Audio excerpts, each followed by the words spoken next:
Bonjour à tous et à toutes, je suis ravie de vous présenter aujourd'hui la vidéo sur la thématique des 5 vers dans la santé du couple. Donc, je vous ai préparé un petit plateau avec 5 vers pour vous parler de la santé, donc dans la vie affective et sexuelle des couples, qu'ils soient hétéros ou homosexuels.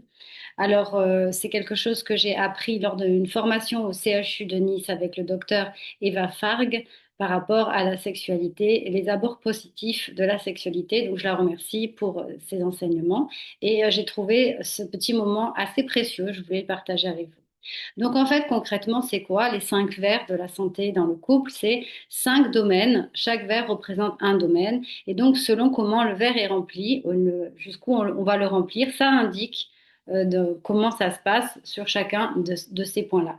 Donc, je vais commencer avec le premier vers. Donc, le premier vers, c'est un vers où il est question de plaisir à deux.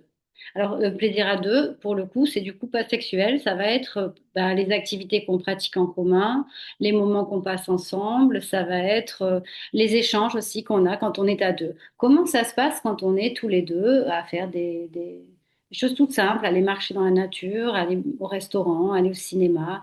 Comment se passe la communication, la conversation? Est-ce que les intérêts sont équitablement portés de l'un vis-à-vis de l'autre? Donc ça, c'est le verre numéro un. C'est un verre du coup transparent. J'en ai mis deux qui sont pas transparents et je vous expliquerai pourquoi. Le verre 2, on va voir un petit peu qu'est-ce que c'est. Donc, de quoi ça parle, de quel domaine, de quoi il est question. Il est question de l'appréciation, des appréciations que l'on se porte l'un vis-à-vis de l'autre. Et ça va se traduire par tout ce qui va être les compliments, la valorisation, les petites attentions, etc. La galanterie. Alors, quand je dis la galanterie, je ne parle pas de la galanterie à l'ancienne où on va ouvrir la porte ou servir de l'eau comme si nous étions des êtres faibles, incapables donc de nous servir nous-mêmes de l'eau. C'est pas ça. Ça va être par exemple la personne qui va penser à vous et quand vous rentrez du travail, elle vous aura préparé, je sais pas, par exemple un thé. Tout simplement avec des petits biscuits. Donc ça va être toutes ces petites choses de la vie qui font que on vous montre que vous êtes importante, que vous méritez de l'attention, que vous méritez de l'affection, de la gentillesse et de la bienveillance. Alors là, on est toujours avec un verre transparent, mais on commence un petit peu à toucher, on va dire, tout ce qui va être matière. Les deux derniers verres sont des verres bleus que j'ai choisis expressément différents, puisque là, il va être plus question, bien sûr, de sexualité, donc de corps, l'engagement du corps. Mais là, on commence déjà à rentrer dans le vif du sujet, puisqu'il est question, avec le troisième verre, de tout ce qui va être affection, mais avec le début de l'engagement du corps. Ça veut dire les baisers, les bisous, les étreintes, se prendre dans les bras, se tenir la main, les caresses, le toucher, les massages, voilà. Toutes ces choses-là. Toutes ces choses qui sont essentielles dans la vie d'un couple et qui sont souvent totalement oubliées et du coup qui manquent. Et là, on arrive un peu aux choses plus attendues, plus sérieuses, on va dire. En tout cas plus ancré dans la sexualité.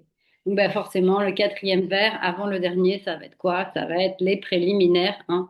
Les préliminaires qui sont des moments d'introduction, des moments... Et encore, j'aime pas trop dire introduction parce que ça voudrait dire que j'aime pas trop cette idée que les préliminaires sont là pour, on va dire entre guillemets, engager ça s'appelle l'excitation et du coup la lubrification pour pouvoir ensuite passer aux choses sérieuses parce que en vérité, même si on peut les décorréler, les choses elles sont pas aussi, comment dire, aussi Ikea genre le tiroir là, le tiroir là. En fait, les choses sont de l'ordre de la communication, de l'échange, presque c'est comme une danse en fait. Et du coup, où est le début, où est la fin de la sexualité? Bon, bah, pour moi, les préliminaires, et je pense que c'est le cas de tout le monde, c'est déjà la sexualité engagée, et même peut-être que c'est c'est peut-être les épices ou les aromates, les saveurs, ce qui vient sublimer, voilà, qui vient sublimer le plat principal. Le plat principal, le verbe numéro 5, le dernier, donc ça va être la pénétration, hein, tout simplement. Là où les pénétrations vaginales ou anales, c'est voilà le truc, on va dire, parfois que les gens associent à la sexualité seulement, en fait. Ce qui, vous voyez, n'est qu'un seul verre. Il n'y a qu'un verre là. Pas très intéressant du coup, s'il est tout seul. Qu'est-ce qui fait la santé mentale du coup? Ben, c'est le verre 5, c'est le verre 4, c'est le verre 3, c'est le verre 2, et c'est le verre 1. Voilà. Et tout ça, c'est important. Tout ça, c'est ce qui fait que, on va pouvoir avoir une relation épanouissante et agréable. Et, euh, et c'est donc ce vers quoi nous devrions tendre en tant que, bah, qu'espèce humaine.